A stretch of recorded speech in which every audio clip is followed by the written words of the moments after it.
它是确实会有这方面的可能性，因为麻醉药的有麻醉毒性，它会有这方面的影响。这种的话概率相对来说还是很低的。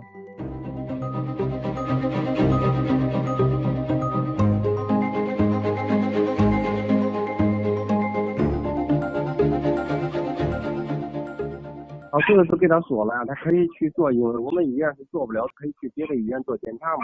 当时还沟通过，我们肯定会负责任呀，对不对？